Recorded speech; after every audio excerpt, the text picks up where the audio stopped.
The Prime Minister today getting a first-hand view of the successes and challenges of public infrastructure on the island of Grand Bahama. The full-day tour starting in West Grand Bahama, home of the country's largest constituency, 8 Mile Rock, to get an update on road repair as well as construction projects in the works. Here's Megan Shepherd of our Northern Service.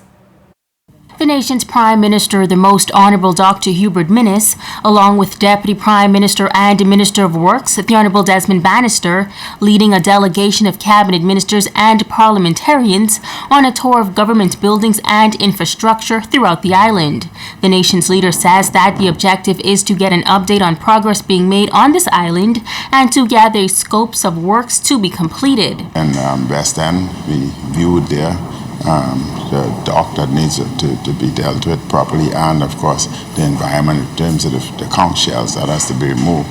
Then of course we visited quite a number of the buildings. The new school that's being built as we came out of West End, the new school, the administrative complex. I think the administrative complex is high-end, and those are the type of complexes we need, not just here in Grand Bahama, but the other family islands also. You need to look at Eleuthery, look at Exuma. We need to standardize and have things centralized as opposed to spread all over. It's just some have been moving somewhat slow, but we would have them prepared at least when we come out of this COVID era. The Prime Minister also made several stops in the Western District, including a visit at the 8 Mile Rock High School, where he greeted students. From the Western District, the delegation moved into Central Grand Bahama, where the Prime Minister toured the newly renovated Garnet Lavarity Justice Center, the Freeport Post Office, which is currently under construction, the Department of Agriculture. The team also viewed the Hugh Campbell Primary School, which was badly damaged during Hurricane Dorian and has since been renovated. Now, a major concern for many residents since the passing of Hurricane Dorian and the onset of the COVID-19 pandemic, the state of the Rand Memorial Hospital. The medical facility has undergone extensive renovations and upgrades. The Prime Minister notes that the new state-of-the-art facility is near completion and shares the plans for future developments. My understanding is that it would be ready for official opening, sometime in March. Then the question is, where do we go from there?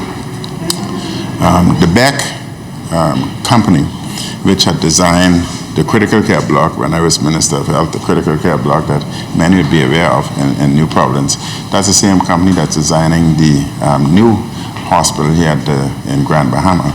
And that's a 4-story complex, but it would be designed in such a way that as the population continues to grow, you'd be able to move to 5th floor, 6th floor as is necessary. And as it relates to the Western District, Minister Bannister adds these updates regarding the highly anticipated completion of the administrative government complex and the Holmes Rock Junior High School. Yeah, the government complex is slated to finish by the end of this year. They've had some challenges. We've all had challenges with COVID. They've had a few challenges. I've gotten some information from them. We're going to be seeking to work with them to see how quickly we can finish the project. Now, Minister Bannister adds that Grand Bahamians can look forward to continued improvements on a number of government-owned buildings and infrastructure. Now, following the completion of his tour of government buildings and infrastructure in West Grand Bahama, the Prime Minister and the Minister of Works then moved to Central Grand Bahama. ZNS Shopping Network is the place for deals. Tune in this coming Valentine's Day weekend, February 12th through the 14th, for our first official Midnight Madness sale. Shop with favorite local stores and get network deals unavailable to the general public on clothing, handbags, furniture, kitchenwares, hardware, appliances, jewelry, and much, much more. So if you're a shop owner and you want to become a participating network merchant, contact us using the promotional code ZNS13 to get a 10% sign-up discount. Just send us an email. Email us at znsshoppingnetwork.com or call 502-3800 in Nassau or 359-5142 in Freeport to list your products and become a network merchant today.